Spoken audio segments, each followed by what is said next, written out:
Hello everybody, no model today. I don't really feel like putting it on. Today's episode I'm mainly going to be talking about water and plant sourcing. So, I've been dealing with a lot of this at both work and home. At work we recently installed some drip tape. I'll show you guys some footage of it later. Hello everybody and welcome to this episode of Pascal's Garden.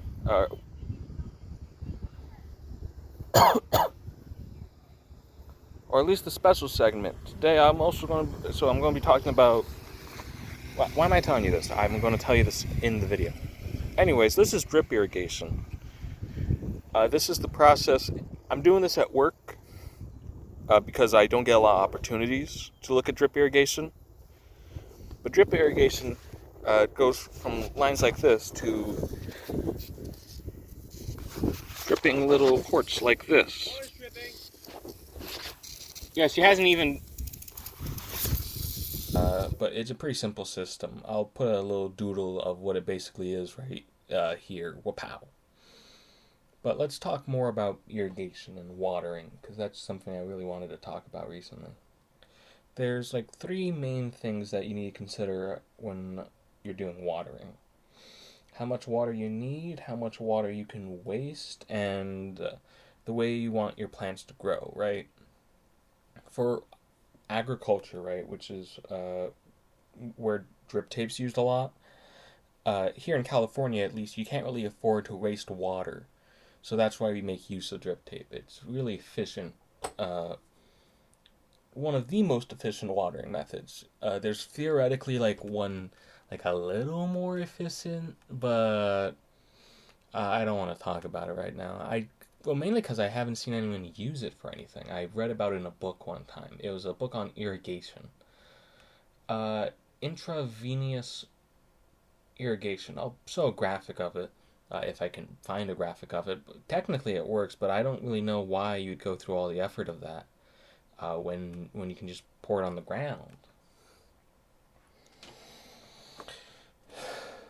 For our purposes of gardening, though, I'll mainly be doing my watering by hand. I do technically have like two irrigation solutions, like something I set up for the lawn, but like the small portion of it, it never really worked right because the hard soil, I could never get my stakes down in it. Oh, and the drip tube, the soaking tube, I don't know what exactly to call it, that's in my backyard. It works, but the problem is by the time it gets to the plants in the back, they're getting basically nothing. And the plants in the front of the tube are getting absolutely drenched, and it's just a mess. I really need to work at a better solution. Right now it's just manual. I need it to be manual. It's nice to get out, you know? One of the nice parts about gardening is it's just a relaxing experience. You water. I like watering. You gotta spend this time out in nowhere, doing something menial. And you might be thinking, well, I don't want to do something menial, but sometimes it's nice doing something that's simple. I need to do things that are simple. Sorry about getting off track here. I'll be sure to put in a bunch of graphics here. I'm in a bad headspace. I've been in a bad headspace for a while. Anyways, let's talk about that next segment, which is plant sourcing. I managed to steal a couple plants from work. I'll show some pictures of them. Wapow. Oh, and I'll also just cut to footage right here. Blam. So today's episode... Well, I say today's episode, it's this week's episode. Will mainly be me talking about plant sourcing. Say hello to a lettuce tray. It's a little bad shape. Got it from work. They weren't using it. But if you wanted to grow an industrial amount of lettuce, you'd order a couple of these. These are how most plants on a commercial stage are propagated. A nursery grows them in a controlled condition, and then they're brought out to a field. Some places have a nursery and a field. like my university. But for the scale we operate at, the research nurseries don't get enough throughput. I'm making content over here. Anyways, these are typically planted in bulk with lettuce seeds. And they make these convenient plugs. Bit dry. Alright, yeah, I turned off the water. Anyways,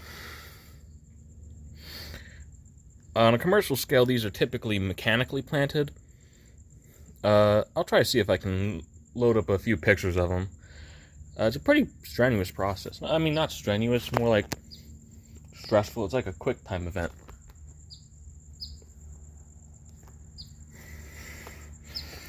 But it's not that bad. These trays aren't meant to hold plants for long, and especially given the conditions of the summer, it's amazing they're holding up this well. I'm going to be throwing a few of these in the ground, and it's fairly simple to plant them. You just make a hole about, say, the size of the plug itself, which is about this big. I could just make this with my finger plugging down, press it in, and boom. Typically, I'd recommend a water plant water situation. I'm going to give you a little demonstration of that in just a second. Yeah, for plugs like this, it's just easy as getting them, making a little divot for them. Goddamn clay. I got a lot of clay soil that holds water way too well. Makes it basically impossible to dig through and soak properly, but you generally end up with something a little bit like this. Now, I don't think this is going to do well, given the summer heat, the state of the plant, the others, but on a commercial scale, it doesn't really matter. You plant, say, 50 of those trays earlier, those got like 200 plants each. So if like 50% of them survive, you still got like, what, a few thousand things of lettuce? I'll flash the math on screen. Like,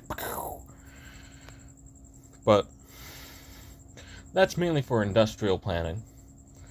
For recreational planting, you might want to just plant one singular good quality plant or a couple of seeds. For starting seeds, you might need something like this, my greenhouse, or a lot smaller. This is just the one I made because I like having a greenhouse, alright? But you could get something, say, half this size, and just crouch down when you need to go in, put a couple plants, get those going, then take them out and plant them when you want. I still need to figure out what to do with this backyard.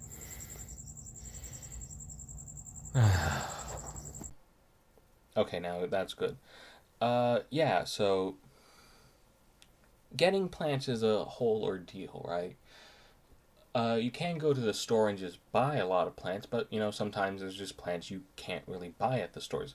Lemon balm. Lemon balm is, I like it, but it's not that common as a plant in, like, say, I don't know, Home Depot. But things are getting more diverse in plant selection at least. So you have to start with seed.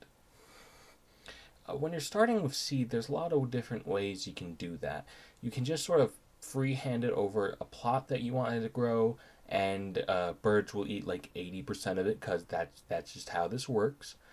Or you can use a greenhouse like I did.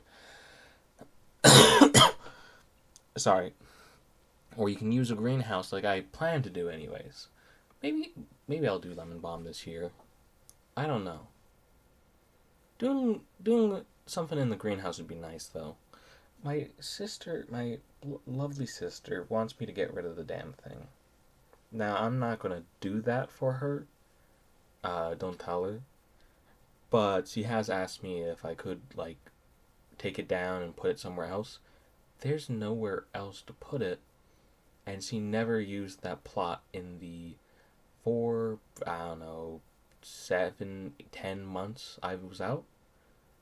That that weedy plot from episode 1 to 2. Yeah, that's what she wants me to clear out so she can use. But she never used it. Part of having a garden, right, is putting an effort into something, right? You have to be able to work on it in your free time. I try to get time to work on it. I start doing things. I mean, I I put those lettuces. I put those lettuces in those little silly hanging troughs, which makes it impossible for me to like set up any automated irrigation. But that's fine. I want to put time back there. I want to be back there, right? That's something I hate about yards and gardens. Well, I mean, I don't hate that part about gardens, but people want these pretty backyards, but they never use them. Or, I mean, even pretty front yards, right? My mother wants me to fix that lawn in front, but I mean, I gave her the tools to. I got the automated irrigation setup. Water timers are like a lovely thing if you want to get automated irrigation set up. A couple batteries in them will last, God, years. And they just turn on water for like, say, I don't know, 10, 15 minutes. Hell, they'll go as long as you want. And then they shut off, and then boom, you watered your plot without being there. I would love to get another setup like that. It's just they're so expensive. Like, I'm gonna just take a picture. I'm just gonna take an image of one online, which is the one I have. Right. That bad boy right there. That bad boy is $50. Well, it's not $50. It's like 40, 40. I mean, this price on Amazon will be the exact same as it is at Home Depot, basically. It's bloody expensive for what is basically a egg timer hooked up to a solenoid valve. If I took the value of those two parts and put them together, it's really not that expensive for what I want. But I digress.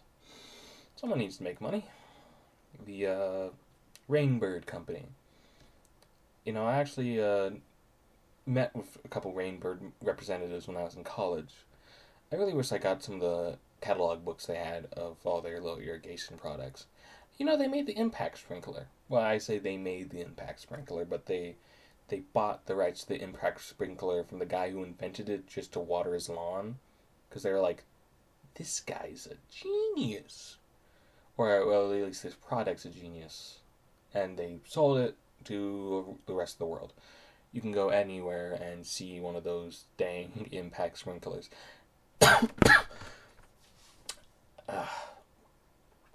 might not even know what I mean by impact sprinkler. I'm just going to show you a picture of a sprinkler, and you're going to be like, oh, boom, sprinkler. And here's the original impact sprinkler, if I can find an image of it. Boom. It's interesting, right? I don't know what I'm going to do in that garden.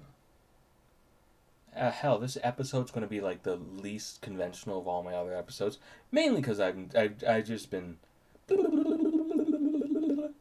loopy recently.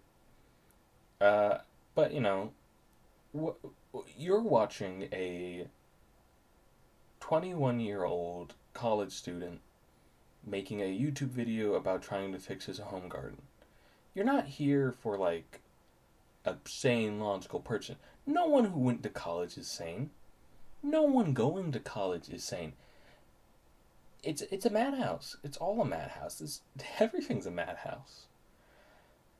Or maybe I'm just insane, right? But I can't be insane. I'm probably insane. But I'll figure that out later. Anyways, I'm going to edit this together, ship it out, and call it here. Yeah, this is like my lowest effort episode recently. It's just, I don't know what else to do. I've just been feeling lost recently. LOSS. What's that spell? Loss!